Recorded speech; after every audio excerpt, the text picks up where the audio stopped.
Welcome everyone to a casted game for Age of Empires 4! And today spawning in the southeast corner of the map, playing in blue, we've got Beastyqt, playing as the Byzantines. And battling against them today, spawning in the northwest in red, we've got loueMT, playing as the Delhi Sultanate. Welcome everyone to Pigeon's View. As always, hope you guys are having a great morning, good afternoon, maybe even a good evening. And we're going to be in for some cracking action. It's for the Byzantines versus the Delhi again. They're two very popular civilizations, but we're on a different map today, Pigeon's View. And that's going to spice things up a little bit. Wait a minute. Take a look at this berry bush spawn for Beastyqt. That's going to be a perfect spot for the Grand Winery. Although, actually, on this matchup, it's a bit of a double-edged sword. Because, sure, you've got double berry bushes with one Grand Winery, but it's forward. And the reason why that's a problem is because the Delhi Sultanate, they're a civilization that loves aggression. They can pump out units so fast in the Feudal Age, and he could look to try and pressurize that. So Beast is going to want to try and mop up as many of these berries as quickly as possible. Being pushed off food early on is not ideal. So it's an interesting matchup. Of course, the Delhi have free technologies, and they can ramp up the speed of the researchers very quickly with the more scholars they have. Dome of the Faith, of course, facilitates that. It's one of the two landmarks, of course.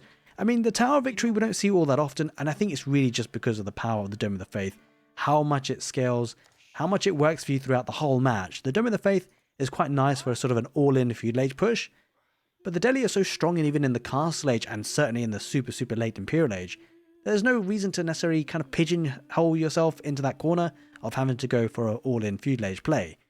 Dome of the Faith just seems like a really strong landmark at the moment for the Delhi. Of course, we're going to be seeing the Grand Winery for the Byzantines.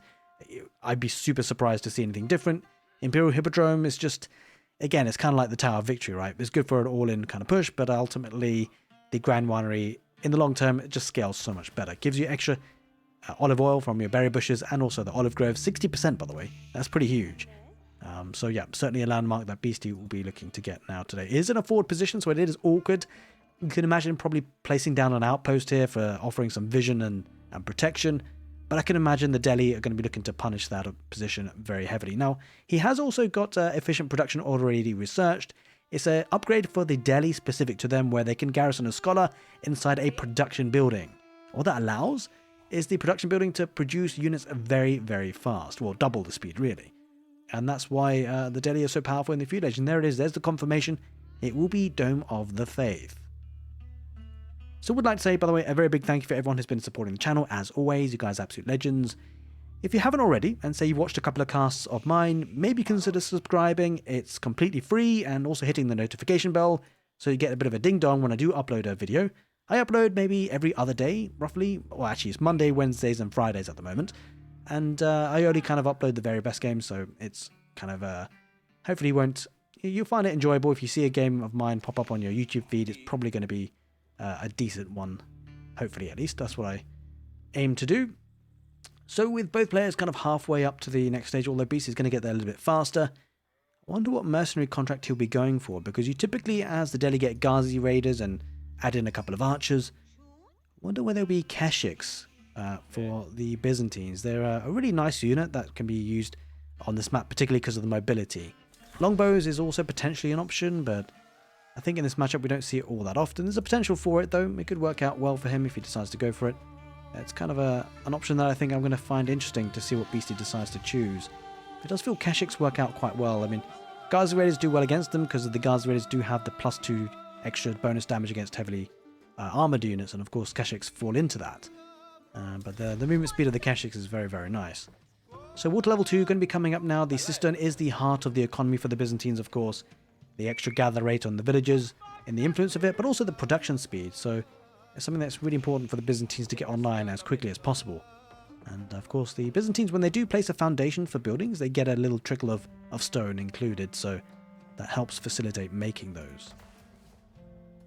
The curious decision that Beasty has in his mind is really how much does he commit to the Feudal Age? It always feels like they're going to be outmatched in terms of unit numbers, but the economy could kick in for the Byzantines if they can get multiple cisterns like this, because now he's got water level 2, each villager has an extra 14% gather rate. He will need to get on the map though, because this matchup is very active. You've got two sacred sites, that the Delhi would love to control and get passive gold generation from. So it'd be tricky for the Byzantines to go for a straight fast castle. It is an option for them increasingly with the ability to go for cataphracts, but I think it's a wise move here that is going to get a barracks, because you typically expect Ghazi raiders, which of course now are going to be on the way. Now you can see a 1 out of 1 there on the stable, and it's because a scholar has been garrisoned inside, and so efficient production is in play.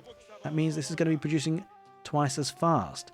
So I know I'm kind of going through the basic civilization mechanics for the two players here today, and I'm doing it very purposefully. I've had a lot of comments recently that a lot of players or a lot of viewers do enjoy actually hearing about them, because not everyone's a pro gamer as it happens, and I think if you're well in tune with how Age of Empires 4 works, it's not a terrible thing to hear once in a while about how the mechanics are working out. Now, Mercenary House is up, and no contract chosen just yet, but I'm sure that'll come in play. There it is. It will be the Western Mercenary contract, so who could be giving access to Longbowmen? Maybe Longbowmen Limitane could be a nice option here for Beastie. Interestingly enough, actually going for some early palisade walls to the woodline, trying to get to the back berries and gold safe and secure, and actually it's a good spot because there is a deer camp there too. If he can control those resources, it's going to be mighty powerful for him, but he has to get control of it.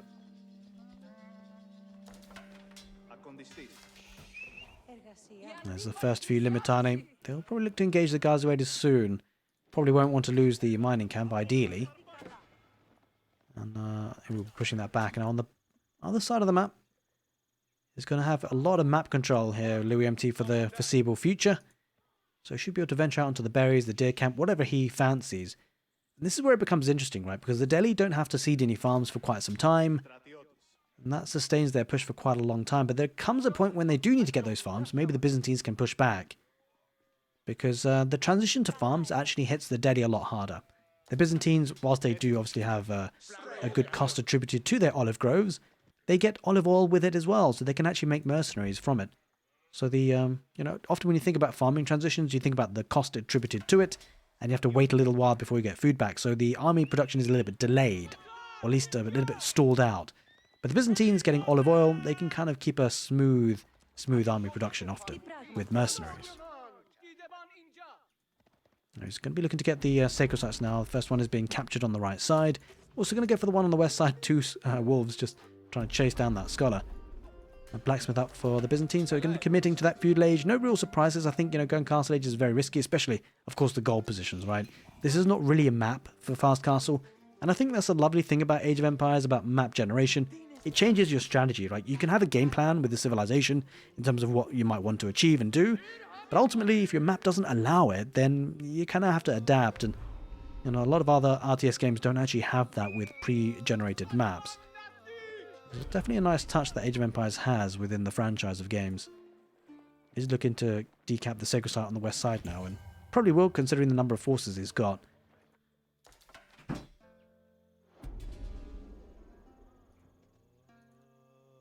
Alright, well, just keeping the scout there for now, keeping the army in the stealth forest. This is a very purposeful movement, by the way. It's a very smart move. Like, often you'll see players just say, hey, look, let's just stay on the sacred site, but your army is in full vision if you do that. Whereas it being in the stealth forest here, loueMT might not necessarily know how much is there. So he might not send a full force of army, just a few units, and that would be a death sentence for those units. So it's really lovely that he's kept it in the stealth forest. They're hidden away.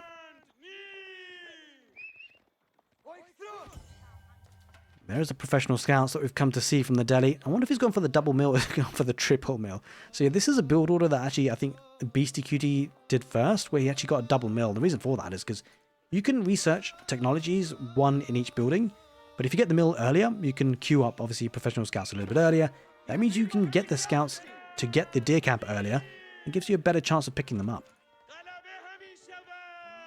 There's good presence on the map now as it happens for Beastie. He's been able to catch up. There's that timing, right? So the Delhi had the map control for the first sort of 7 to 8 minutes, but now Beastie's been able to push out with units, considering the olive oil kicking in with mercenaries. A couple of Ghazis trying to go around the back, but Beastie's pretty walled up, and that's the one thing you have to consider going for the Western mercenary contract. You've got a very, a highly immobile army, right? This army can't get around the map quickly, so you've got to make sure your economy is relatively safe. And Beastie's done that. And now that he has done that, he feels safe moving out. These scouts can't come back with the deer camp. It's going to be intercepted.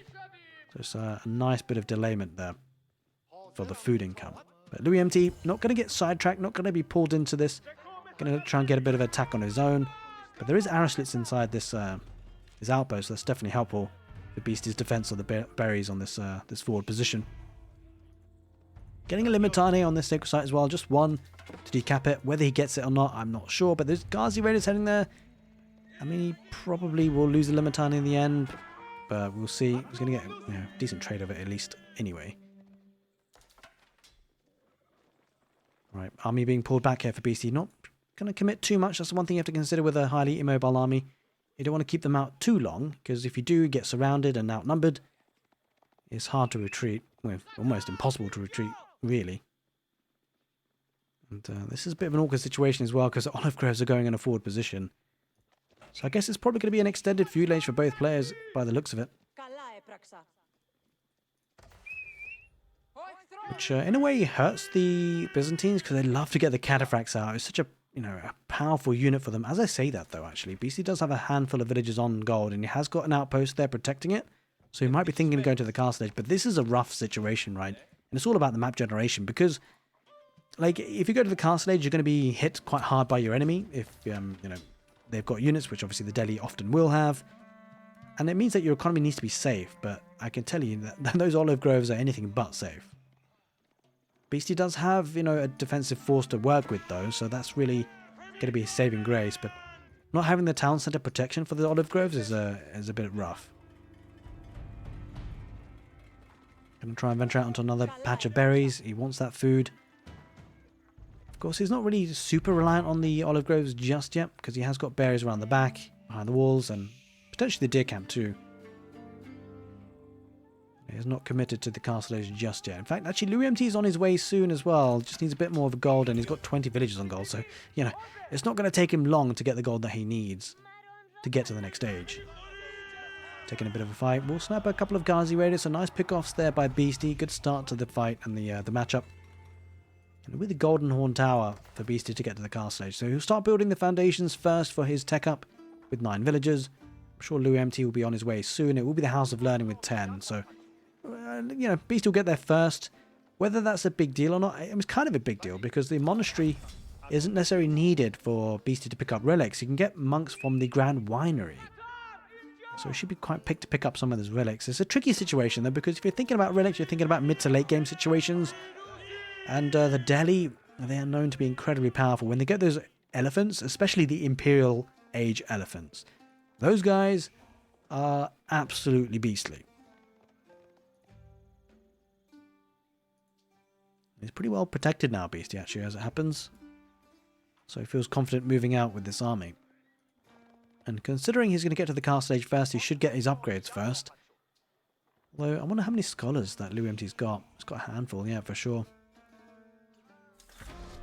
I wonder how long the research is going to take for Louis. Probably not too long for his upgrades for the veterancy. Going to dive in here a little bit. Army's not here, so it might lose the outpost as it happens. Because, again, the army... not being in this location, it's hard for them to get there quickly. We'll lose a couple of Ghazis for the tower, but in the end, only lost 1 actually. So that's a really nice pick off there by Louis. He's now starting to pick up some relics here. Of course, the great thing for the Delhi though, actually, is to talk about monks and things. Their scholars, they're already on the field, right? So as soon as he gets to the castle age, he just picks them up. He pre-prepares the scholars in the right location. He's picked up 4 already. There's one thing having the ability to make them in the castle age quickly from a landmark, but I mean the Delhi have already got them all pre-made. So he's picking up 4 relics at the same time. It's such a good power spike for them, the Delhi, the castle age in this regard. So now he's going to get gold coming out of his ears, and bear in mind, being cut off gold in terms of mining is a huge deal, but he's still going to get some passive generation from the relics. Once he does get them in, at least. Which might be a bit of a challenge, actually. The longbow's doing great work to pick the scholars off before they arrive home. This one should go down as well. Yeah, it does.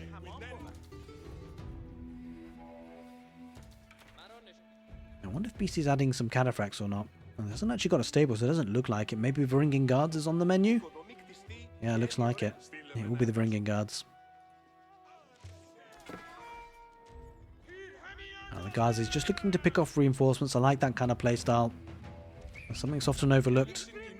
by non-pro players, having your army mobile on the map, picking off reinforcements. Because you can't really engage us head on. Or he possibly could, but he doesn't really want to, I'd imagine.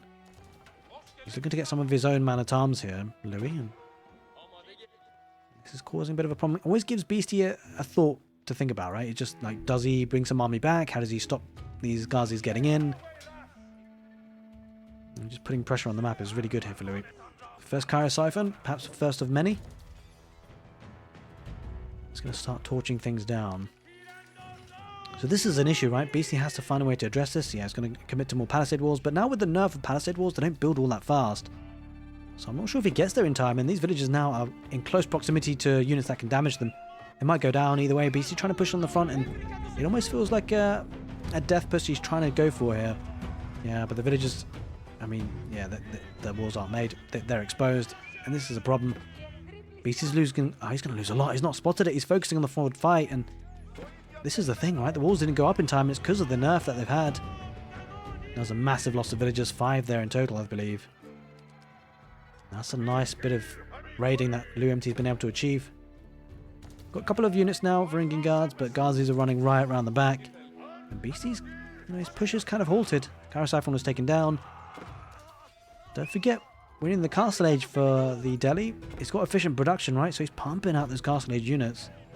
Okay, this is where it's a bit rough for the Ghazi raiders, though, running into trouble. But Beastie behind the villagers quite significantly. Granted, he has got water level 2, so the villagers will be a bit more efficient. But, free technologies for the Delhi. With 4 relics in play, the 5th one about to come on in. He's looking in really good control. The Delhi are looking really solid in the current patch.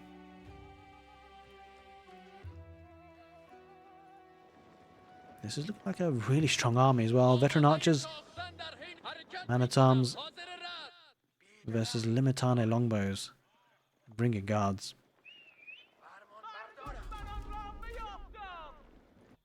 Now that he's got all 5 relics, he's going to start focusing his attention onto the sacred sites. Bear in mind, loueMT is now starting to get some stone, so thinking about the keeps is very important to get. Dotted around the map, maybe on the sacred sites, makes it very difficult for Beastie to really move on out to protect or decap the sacred sites. And a forward keep here could be a really good thing for him.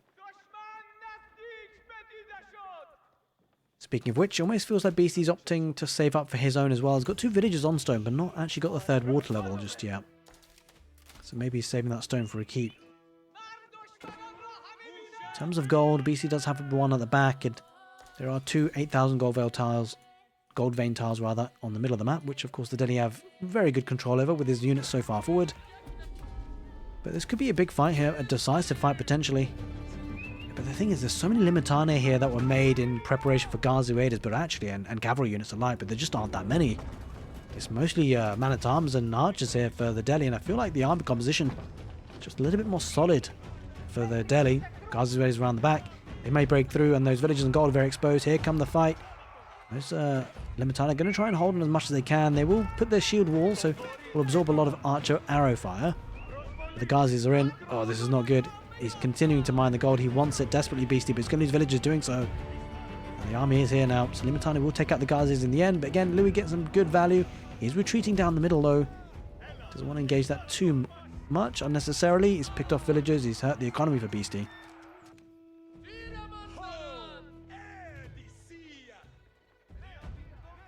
And the 2 sacred sites have been capped, by the way, so again, much more gold trickling in. Here's the keep, those defensively placed, not on a sacred site, but this is a good spot.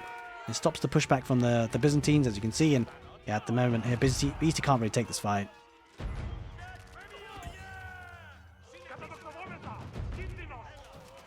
And that's a lot of Limitane going down. Lots of archers around the back. These are all mercenary units after all.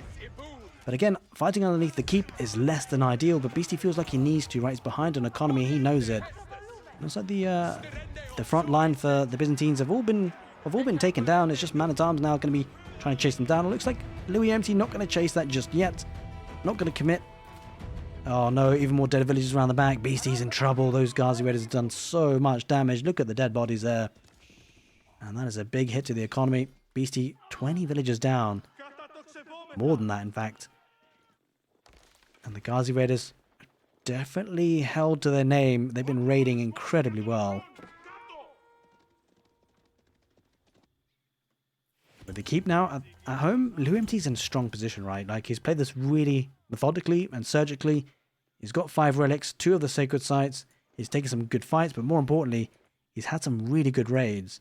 He's cut off the gold supply for Beastie in many ways. He's got a bit of a bank of it because he was, over mining, saving it for a rainy day. But having killed those villagers, he's killed 21 villagers, loueMT, without having lost a single one. So really strong performance for him. Look at this. He knows where his enemy's army is as well. He pulled the villagers back. He's so protective of his economy. That economy now is what's supplying this massive army. Has added in crossbows as well with the Varangian guards. Not Varangian guards, rather the man-at-arms. Oh, this is going to be a surround. He used forced march. This is going to be bad for Beastie. He's forcing the fight here, loueMT. Using the movement speed that the Delhi get. There we go, forced march. And there it is, Lenjamin. He's been caught out. The longbows would have been taken down severely. And Beastyqt taps out. It was a cracking game of Age of Empires 4. So many layers to the strategy in this matchup. It was an absolute pleasure casting it for you. If you enjoyed this content, make sure you give the video a thumbs up. Take care, and see you next time.